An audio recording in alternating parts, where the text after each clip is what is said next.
video, we're going to be talking about love versus lust. Because in our generation, we struggle with lust so much, whether that be with basically watching porn, basically hooking up with others.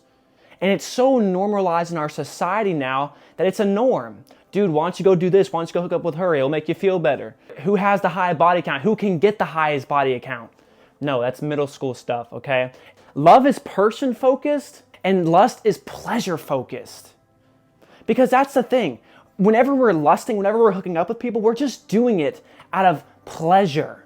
It's going to make us feel good only for that time. For that time being, yes, it will make you feel good, but then you're going to feel empty again. And then you're going to wonder why. Why do I feel unfulfilled? I thought this pleasure would help me, but it doesn't. It leaves you more broken. Because love is something that you're supposed to find with somebody and grow with them. Love is patient. Love is kind. Okay? So when you can build with that person and not go off of your lustful desires, and this isn't, you don't even have to be a Christian, you don't have to be religious. This is just actual things. It's like, when you find the right person, don't automatically go hook up with them. Get to know them. Get to understand them. Get to understand their flaws. Because when we instantly hook up with somebody, then you get attached to them. And sometimes whenever you get attached to them, you guys are actually unequally yoked. But you thought that you loved that person because that's what the lust feeling was telling you. That's what your flesh was telling you. Love gives and lust grasp. And whenever it talks about lust grasping, it grasps a piece of you. Because look, when you're hooking up with different individuals and doing these things or watching that video, you start to feel empty. It grasps your energy. It takes from you. It doesn't even give. Love gives. Love gives comfort. Love gives kindness. Love gives security. And love isn't supposed to be confusing. But it's so normalized in our society today. Go hook up with that person, you'll feel better. No. One-night stands are not the move. And let me tell you this right now, it won't make you feel any better.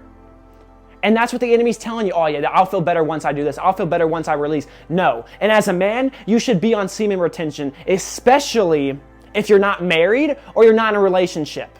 Let me tell you something right now. You need to make sure to be on semen retention. Because look, your seed is very powerful. That creates a life force, a beautiful life, a kid. God brings a kid into your life. So that's sacred. That seed is sacred. But the more you release, you're literally basically releasing all of your potential basically. Because when you're on semen retention, it gives you motivation, it gives you drive, and it gives you a purpose to go after the vision that God has given you. It's important to be celibate. And being celibate doesn't mean you're weird, okay? Like, society's like, oh, you're not hooking up with different people? Oh, you're weird. Oh, people like that, dude, they're so middle school. Don't listen to people like that. Hold your seed. Lust seeks isolation. Love seeks community. Because look, when you're lusting all the time, you're going to feel drained and you're going to feel alone. That feeling is not going to make you feel fulfilled. Maybe for 30 seconds. And then once it's done and once you release, you start to feel basically empty. You start to feel empty. You can hook up with all the people you want, and you think that's going to fulfill you? It's not, my friend. The only fulfillment comes from God. Whenever we search it with people, it will never make us feel fulfilled because then we'll start to put people on pedestals. We'll start to idolize them, and then we'll make our gods. Oh, they're not texting me back? Oh my gosh, I'm overthinking, they're not texting me back? Oh, they don't want to be with me? That means, like, that's the thing. Understand. With the right person, love won't be confusing. They won't make you wait. They won't make you second guess. But a lot of people in our generation, especially when it comes to dating apps, you know, we swipe. Oh, I hope they like me back. Oh, I hope they text me back. And these people, they're not even looking at you. It's literally just a power trip. We're idolizing women and men. And we need to stop doing this. We are idolizing the wrong things. We need to be idolizing God. Because He's the one that gives us real fulfillment, my friend. And lust isn't patient.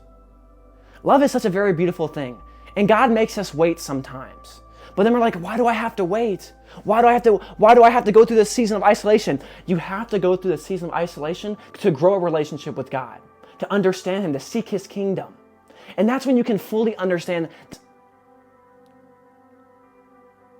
the concept of love. Someone you can grow with.